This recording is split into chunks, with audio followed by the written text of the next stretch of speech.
High class. So we've already talked about, the end of the war. We talked about the armistice that was signed. We talked about what Woodrow Wilson's goals were in fighting the war. And, as we've already seen, the end of fighting World War One, or I guess the end of fighting in World War One was at the end of 1918. Remember, November 11th, Veterans Day, that was when the armistice was signed, when the ceasefire began. And it was in 1919, it's time to talk about the terms for peace. And this happens at the Paris Peace Conference. And at this conference, you have all the parties of the major warring countries, but the terms of peace are dictated by the winners, of course, here at the Paris Peace Conference.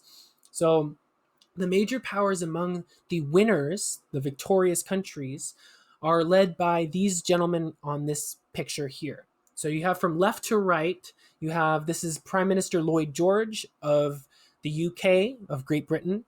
You have Vittorio Orlando of Italy, Georges Clemenceau of France, and President Woodrow Wilson of the United States. And they come to the Paris Peace Conference with very different outlooks of what the peace should look like. We already learned about President Wilson's 14 points. Remember, it was very idealistic. It talked about making the world safe for democracy, how people should determine their own fate, how we should have self-determination, the end of empires, free trade, creating a League of Nations so that you can avoid things like World War One again. And the European side was not quite as idealistic, especially the French. As you can imagine, the US lost a lot of soldiers in World War One, but the French lost a significant fraction of their adult male population in World War One. The Western Front, which was really horrible, remember trench warfare and all the new weapons. The Western Front was mostly fought in France, in their country. So they were much more eager to make Germany pay for all the damage that had been done. So I'm going to do a little bit of an overview of what this lesson will entail. So remember, the Treaty of Versailles was signed on June 28th, 1919, and this treaty is what officially ended the war between Germany and the Allied powers. The other thing I'm going to talk about, the controversial war guilt clause, which blamed Germany for World War One. All of the blame was on Germany, and it imposed heavy debt payments on Germany, or reparations. And I'll also talk about the Treaty of Versailles being a contributing factor in the outbreak of World War II, and I'm going to talk about why that is. So, ending the First World War, the Paris Peace Conference. So, exactly 5 years after Archduke Franz Ferdinand was assassinated. Remember that event which tipped Europe into World War? It ignited the war. Exactly 5 years after that, the Treaty of Versailles was signed in Paris on June 28th, 1919. Remember, the armistice was signed on November 11th, 1918, and that officially ended the hostilities. They promised to stop the fighting. But the negotiations between the Allied victors at the Paris Peace Conference and the Germans lasted about 6 months and involved diplomatic delegations from over 32 different countries before they finally came up with this treaty, which officially ended the war, right? So remember, an armistice is just a ceasefire. The treaty formally ended the war. And here is a picture of the signing of the Treaty of Versailles in the Versailles Palace's Hall of Mirrors. And remember, when I talked about the causes of World War One, if you remember that Ed puzzle, I talked about the Franco-Prussian War, how the Germans had declared their unified German state in the Hall of Mirrors in France after their victory against the French in the Franco-Prussian War. And now we're back here, the same exact place. And now this time, the French and the Allies, the British, are there, and they're making the Germans sign this treaty in their defeat, right? I bet you they planned it that way, right? To add insult to injury, right? Now, remember, U.S. President Woodrow Wilson, he had delivered a speech in January 1918, and he had basically laid out his vision for the post-war world. Remember the 14 points. So he talked about his plan for the comprehensive overhaul of international relations. He called for an immediate end to the war. He called for the establishment of an international peacekeeping organization. He called for international disarmament, right? So that he wanted to put an end to militarism. He wanted to have open diplomacy. He called for the explicit disavowal of war. So he condemned war itself. And he called for the independence of former colonial territories. And his 14 points were hugely influential in shaping the contours of the post war world and in spreading the language of peace and democracy around the world. In addition to negotiating the Treaty of Versailles, the Paris Peace Conference established the League of Nations, which is what Woodrow Wilson had called for. It was an international peacekeeping organization, and it was tasked with resolving international disputes and disagreements without resorting to military force and violence, right? The terms of Let's talk next about the terms of the Treaty of Versailles. So the terms of the treaty with Germany, the Treaty of Versailles, and it's important to note that the Treaty of Versailles is only one of several treaties that came out of the Paris Peace Conference. It tends to get the most attention because it was the treaty with Germany, and many people blame this treaty for being part of the cause for World War II. It was so humiliating for Germany. It was so unacceptable that it allowed a character like Adolf Hitler to come along and lead Germany back into war. So again, remember, the Treaty of Versailles was the treaty with Germany. You had other treaties. There were treaties with the Austrians. Remember, they were part of the Central Powers. You had the Hungarians, the Ottomans, the Ottoman Empire. But the Treaty of Versailles is the important one we want to take a look at. And it did several things. First, and this is something that the French really wanted, it assigned the war guilt to Germany. And, this was debatable whether or not Germany was really responsible for this war. So some people said Germany was responsible for escalating the war, right? So remember, though, it was the assassination of Archduke Franz Ferdinand that ignited everything. Remember, he was the heir to the Austro-Hungarian throne, and it was a Serbian terrorist group, nationalist group called the Black Hand, and they assassinated him. Right? They were tired of being under the power of the Austro-Hungarian Empire. They wanted to be their own independent nation. So that was what motivated them to do that. And because of that, basically, Austria-Hungary gave Serbia, the people of Serbia, terms. They said, either you bring these people to justice or we're going to declare war, right? And remember that the alliance system is a big cause for World War I. Remember that all these countries had alliances with different countries. So Austria was allied with Germany, and Serbia actually was allied with the Russians. So the Russians, they decide to start mobilizing to get ready to defend Serbia, right? And Germany basically says, we're going to back you up, Austria, no matter what. No matter what you guys decide to do, whether you decide to declare war on Serbia or not, we've got your back. And so, Germany, though, itself was not the sole reason that this started. There's a lot of blame to go around. But despite this, the Treaty of Versailles places all the blame with Germany. And this blame, this war guilt, is what is used to justify the next term of the treaty, which is to make Germany pay for the war. So this leads to reparations. And basically, this is them saying, look, Germany, you need to pay the Allied powers for their losses, especially their losses to their economy, due to the fact that you're the one guilty of starting this war. And the reparations were not just in paper currency, paper money. The reparations were in gold, in resources. It was a very tangible reparations.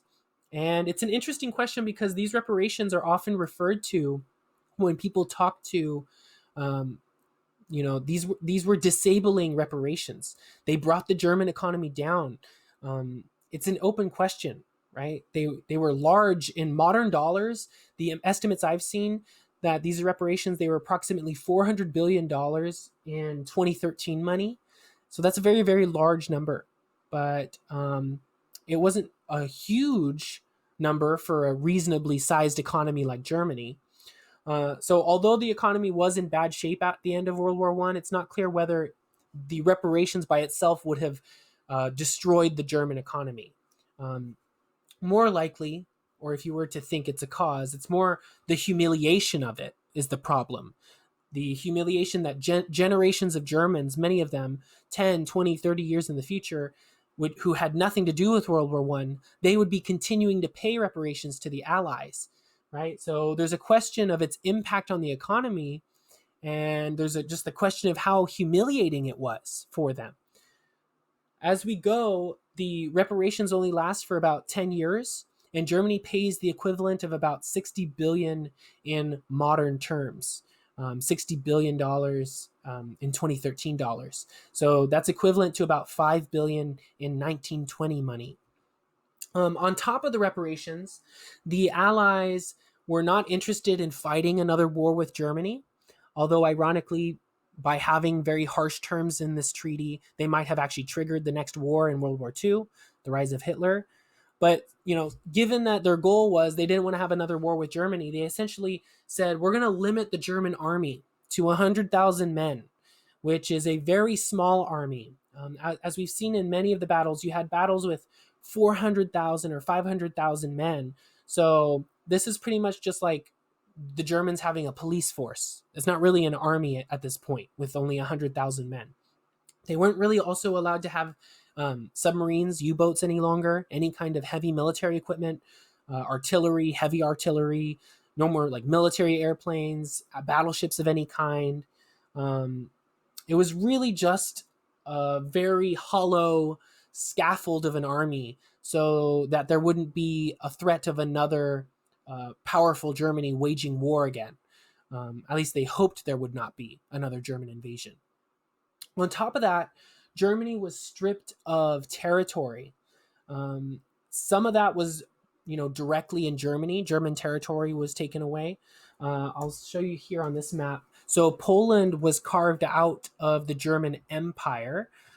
You can see right here, East Prussia, it was part of Germany, right? And you have Germany right here in purple and Poland right here. And this used to be German land right here, and it was carved out and given to Poland. So the new Poland that's carved out of the Paris Peace Conference, you see it right here. It cuts Germany into two pieces. East Prussia is still part of Germany, but instead you can see in orange right here, it's all by itself. It's cut off from the rest of Germany. And Germany also loses Alsace-Lorraine, which it had captured in 1871 after the Franco-Prussian War. Remember that the Alsace-Lorraine was a mineral-rich region. It's actually right here, this part of France, in eastern France on this map, right? And so Germany had captured it. And because it was mineral-rich, the French were eager to get it back. And the Germans, actually, that was one of their arguable justification why they wanted to preemptively attack France, because they knew that France was trying to capture it back at some point in the future. On top of this, Germany lost its colonies. Germany was nowhere near as big of an empire as the British or even the French. It was actually a fairly new country. Germany itself was newly unified in 1871, but nevertheless, it did have an empire. It had colonies here in Southwest Africa. So everything in light blue, you see right here, Southwest Africa. You see part of East Africa here. Also here in the South Pacific near Indonesia, the Germans had some colonies here, and they even had some spheres of influence in China itself as well. So all of that was then given over to the Allies. So the big idea from the Treaty of Versailles is that, most historians would say it was really kind of sticking it to the Germans. And the Germans felt it was humiliating. And one could argue that it led to some of the extremism that we'll see in the next few decades of Germany. The one win that Woodrow Wilson was able to get out of the Treaty of Versailles is it did set up the League of Nations. The irony here is that the US does not ratify the Treaty of Versailles because it's suspicious of these kind of extra supranational organizations. It actually wasn't happy with some of the territorial distribution, that it was just giving it from one empire to another, as opposed to having self-determination. And the US was not actually a signatory. It didn't actually sign the Treaty of Versailles. It did not ratify the Treaty of Versailles. So regardless of that, the Treaty of Versailles had a huge impact in sticking it to the Germans. On On top of that, the Paris Peace Conference, as we've already said, had various treaties with the other Central Powers, and I'm not going to go into detail too much on what happened, especially like with the Ottoman Empire and the Austro-Hungarian Empire. But the big effect on Austria-Hungary is that it essentially is not an empire anymore. It was split up into various countries. So Austria itself was set up as a separate country, as you can see on this map. It's right here, north of Italy. So Austria and Hungary used to be one country, one big empire, and now it's been split into two, right? So it's essentially not an empire anymore. It was split into various countries. Austria was set up as a separate country. And actually, in the Treaty of Versailles, Germany is forbidden from in any way merging with Austria. And Austria was a German speaking country. So that was one of their reasons why. They could already see, like, well, maybe they might try to unify, given they both speak German, they share a similar culture. So in the treaty, they stipulated Germany and Austria, you can never unify together. You also have Hungary becoming a separate state. You have a new state of Czechoslovakia, which is north of Austria and Hungary. And you have a new state of Yugoslavia to the south, right, in that purplish pink. And all of a sudden, the trigger of World War I, the desire of having this unified Southern Slavic state, has now become a reality. Remember, that was their goal all along. They wanted to be independent from Austria-Hungary, and now they've gotten it in after the Paris Peace Conference and the Treaty of Versailles. So you have Bosnia, Serbia, and Croatia, and Slovenia are taken out of the Austro-Hungarian Empire. So you have a major redrawing of the map of Europe, and some of these new nations here in Eastern Europe are out of the old Russian Empire. They were able to declare their independence. Some of it short-lived before becoming satellite states or becoming part of the Soviet Union, but they also gained some of their independence, and they had it was kind of short-lived after the fall of the Russian Empire. So the map of Europe is dramatically changed due to the Paris Peace Conference, due to the Treaty of Versailles, the fall of the Russian Empire, and the other treaties that were outcomes of World War I. So let's go into a little more detail, recap, a little more detail on the Treaty of Versailles. We've already talked about it helping to establish the League of Nations, but particularly with regards to Germany, the biggest aspect of it was its application of war guilt, essentially putting the full blame of the war on Germany. Maybe you could justify this war guilt by saying Germany was the most aggressive actor at the beginning of the war by declaring war on Russia and France without really being provoked, without much provocation. But then the counter argument would be Austria-Hungary had already declared war on Serbia before that. Russia had already mobilized their forces to defend Serbia. But then the counter argument, well, Germany basically gave a blank check to Austria. They encouraged them to do what they did and said that they would back up Austria no matter what Austria had done. So needless to say, this applied a lot of the Germans were not happy about being assigned the full blame of war guilt. On top of that, we've already talked about the notion that it really diminished the Treaty of Versailles, really forced the German military to be diminished dramatically down to 100,000 troops, which is really now, because of that, it's more of a glorified police force. It was also forbidden from forming a union with Austria, like I said. And you might say, why Austria in particular? Well, again, Austria is a German-speaking state. You can imagine there's a lot of ethnic affinity or linguistic affinity, right? They're similar and they share those things between Germany and Austria. So this is not allowed, according to the Treaty of Versailles, any type of union. On top of that, Germany loses its colonies. These colonies we talked about, these are colonies in Africa, colonies in Asia, in the Pacific. And then on top of that, we talked about the reparations. We have the reparations, which estimated at the equivalent of about 450 billion US dollars in 2013 terms. And that doesn't get fully paid, but it still has a huge toll on the German economy, especially because the reparations were not just paid in currency, they were paid in resources. And to make sure they were paid in resources, the Allies actually occupied the Saar region. And the Saar region is right here on the map. You can see it. This says Saar, S-A-A-R. It's right here. And this was a region which was rich in coal, had a lot of coal, And for the next 15 years, it would ship coal to France at the end of the war. So it's not just that Germany was paying like cash; they were also giving them resources to make up for what the war guilt. So this was their war reparations. Um, this also would have an effect as Weimar Germany, the Weimar Republic. This is what the government of Germany is called after World War One.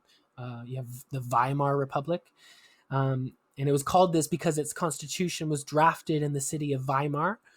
So, in order to try to pay the currency, to pay the cash reparations, the Weimar government basically left the printing presses to go free, and they tried to convert into other currencies, and you basically have hyperinflation in Germany through the early 1920s through 1923. So once this hyperinflation happened and they could no longer pay the reparations, in order to continue to extract resources from Weimar Germany, France goes ahead and occupies the Ruhr region of Germany. So now France is occupying German regions. It's also a very rich, this region, the Ruhr region, is rich in steel and coal, and they begin shipping those resources out of there, which was another huge humiliation for the Germans. And it was crippling, damaging to the German economy. So basically, the French are taking all of the main resources out of the German economy. This happened in 1923 as well. So a few years after the end of World War One. So the combined effect of the humiliation of World War One, the shipping away of resources, this occupation of German territory, which was never even part of the bad Treaty of Versailles, quote unquote bad Treaty of Versailles from the German point of view.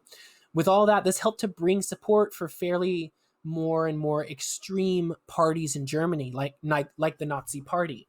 So as you go into the end of 1923, it gave some energy to Hitler, who was at the time a fairly small National Socialist or Nazi, right? And it gave him that energy to attempt a coup d'etat of the government, to try to overthrow the German government. And it ends up failing, which you'll talk about.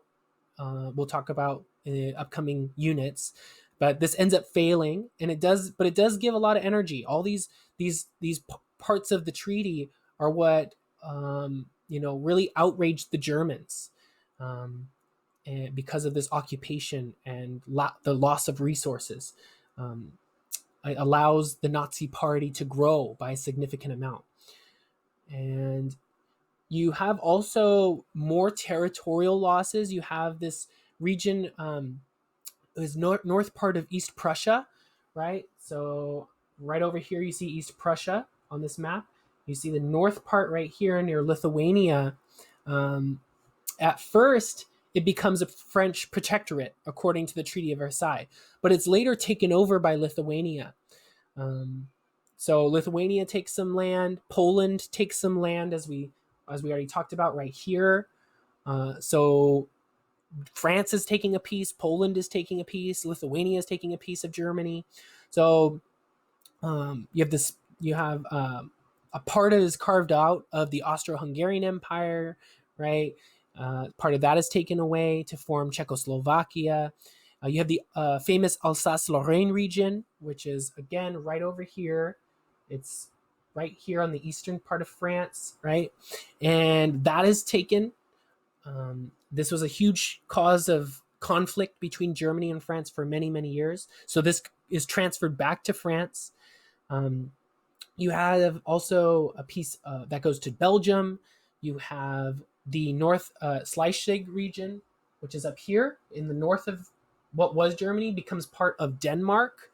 And on top of all of this, obviously, so look at, they're losing territories on all sides, the Germans. On top of all of that, you have the diminished troops, the taking resources away, right? And France really wanted to cripple Germany's ability to be able to invade at any future point in time. But on top of that, they also set up something called a demilitarized zone in the Rhineland. And the Rhineland is all of this land right here. So you see this blue line? This is something called the Rhine River.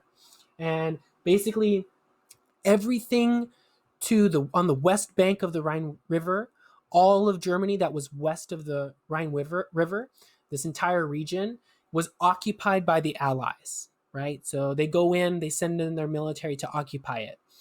Also, Germany was forbidden from militarizing or mobilizing troops anywhere 50 kilometers east of the Rhine River. So you see, going out of the Treaty of Versailles, every attempt was made to cripple Germany's war making abilities. They were forbidden from trading in arms, and they couldn't have a lot of many types of offensive weapons. It really was to try to prevent Germany from being able to do what they did in World War One.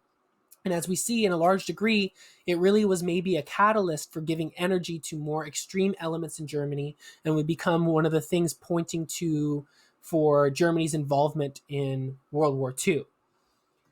So let's talk about the consequences, right?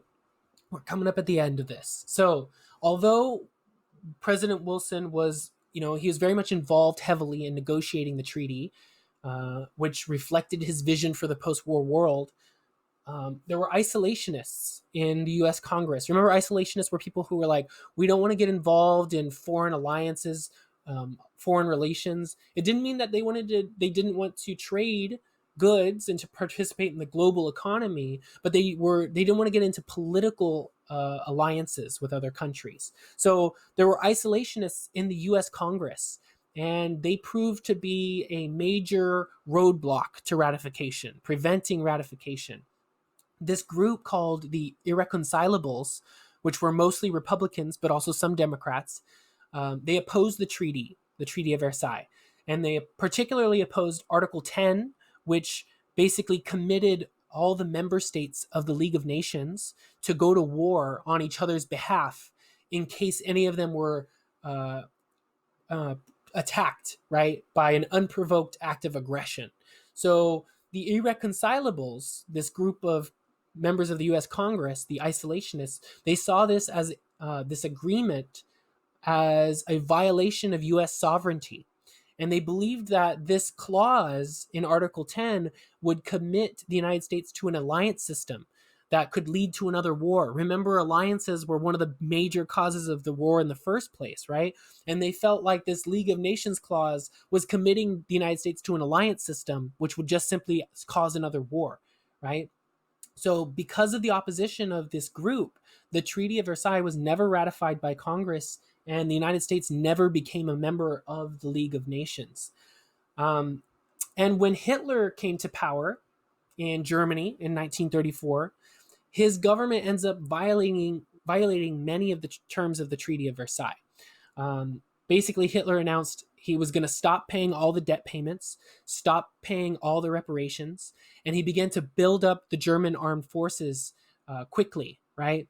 And some historians believe that the treaties that were the terms of the treaty, because of how punitive they were, how damaging they were to Germans, that the treaty basically laid the psychological and economic groundwork for the rise of the Nazi Party, which the Nazi Party basically capitalized on German resentment of the burdens imposed by the Allies after the First World War. So here is an American political cartoon which was suggesting that Germany was basically crushed by the giant reparations which were demanded by the Treaty of Versailles, right? So what I want to know, this is a critical thinking question, right? I need you to tell me, think about what Woodrow Wilson wanted in his 14-point speech, and then I want you to think about the specific terms that we've talked about in this lesson that were included in the Treaty of Versailles, and tell me, how did President Wilson's 14 points influence the terms of the Treaty of Versailles? What specific points of the Treaty of Versailles were influenced by Woodrow Wilson's 14 points? So answer that question, let me know, and let me know if you have any issues or questions or concerns about this lesson.